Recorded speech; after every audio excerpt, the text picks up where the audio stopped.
Let me film everybody. I'm going to film.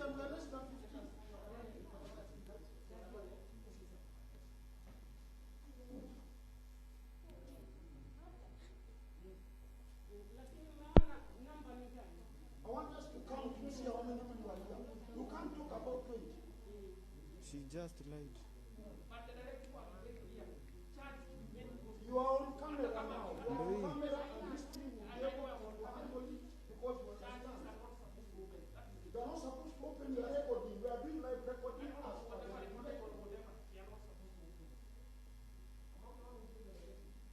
Okay, we will handle it because we are law abiding citizens. They are closing, but this thing will not end here. Because people have harassed us, you have harassed us and you harassed the churches, and you have always been doing things for the states. I don't know who sent you. I'm saying I don't know that guy.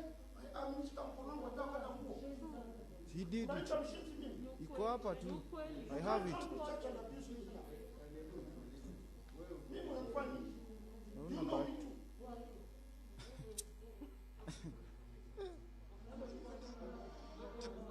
You can't come to church and nimeingia msikitini nikakuabuse. Nimeingia msikitini nikakutukana. Wewe unaingia hapa kanisani, yeye ni Muislamu, anaingia kanisani. Anafanya ni mwanadamu. I'm the senior pastor here and I will not allow you to come to church. Get out.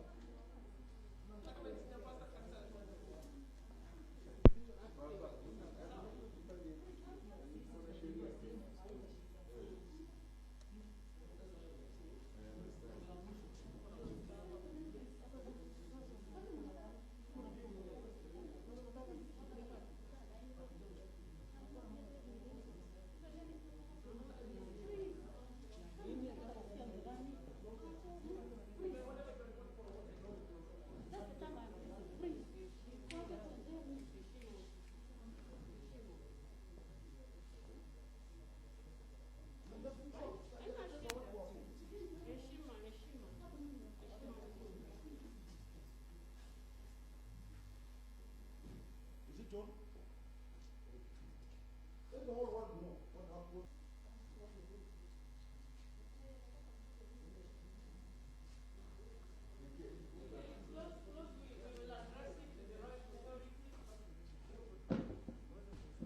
Yeah?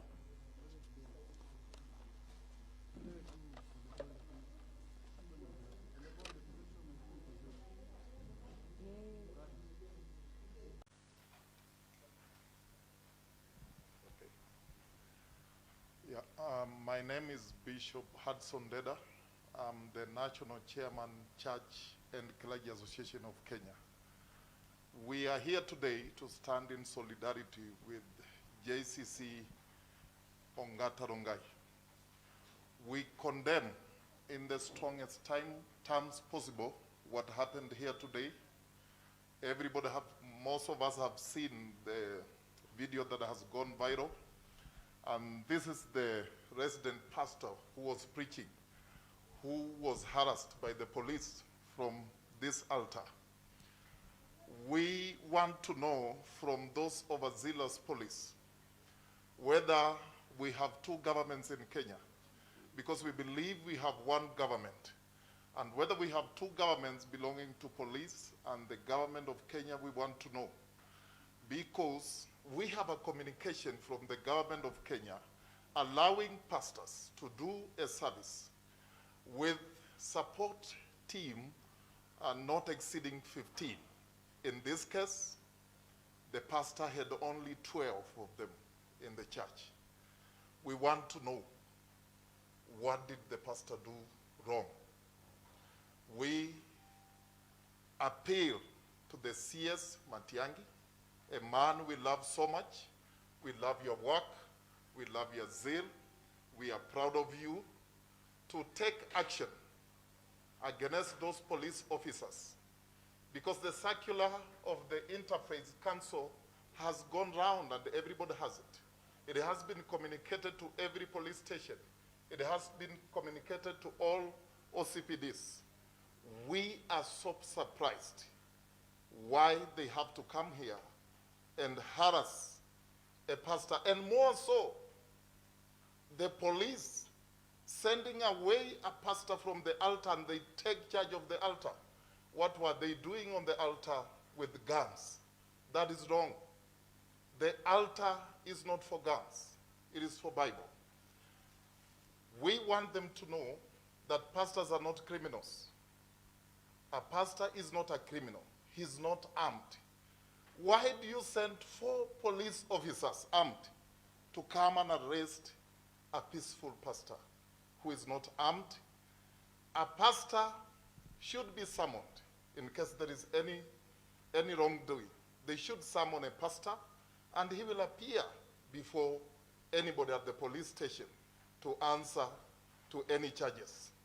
But in this case, it was even more serious because they stopped a live broadcast where people are watching from outside and people are wondering what has happened. And suddenly, instead of people seeing their pastor and listening to their pastor, they begin to see police moving around the altar. We demand an apology from those police officers. This was very wrong. I will let my colleague, Reverend Zola, who is the chairman of Embakasi Pastors Association, which is an affiliate of CCAK, to speak.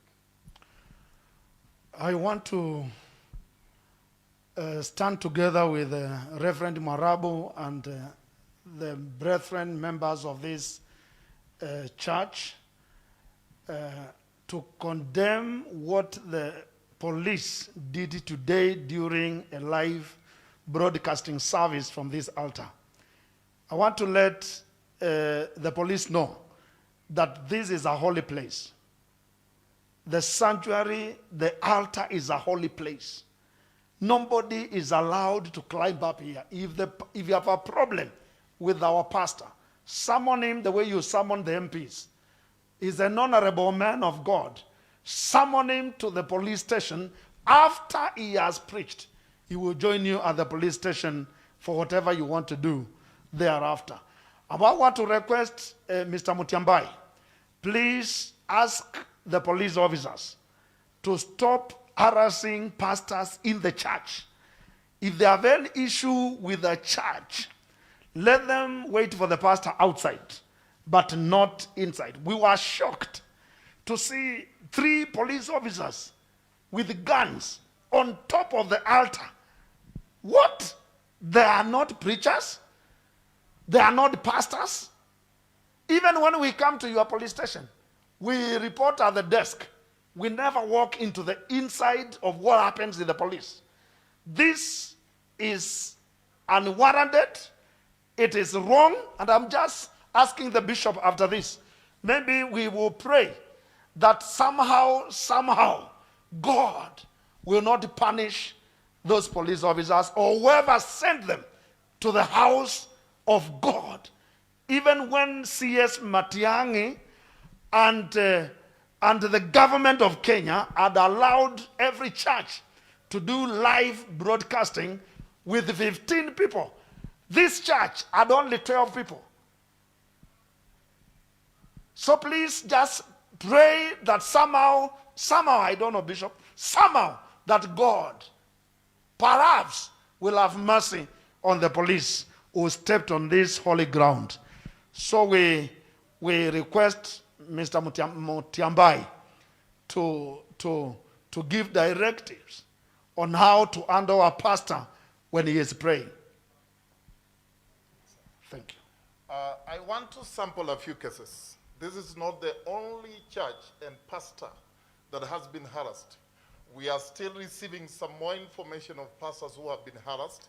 Like last Sunday, the police harassed a pastor in Mlolongo. They picked him kneeling from the altar, praying. That is very wrong. We condemn it, and we went to save the police, and we had to pay a cash bill of 10,000 shillings for a man of God who has not committed any sin. We also God to rescue two pastors who were arrested in Soweto, in Kayole, and many more cases. We are tired of this. Let the house of God be respected. Let servants of God be respected. We are not criminals. In fact, the people that are servant of God changes. The lives that are servant of God changes. The criminals that we change without guns, without prison, without a police cell, are more than what a policeman can do. So let them respect the church. Thank you.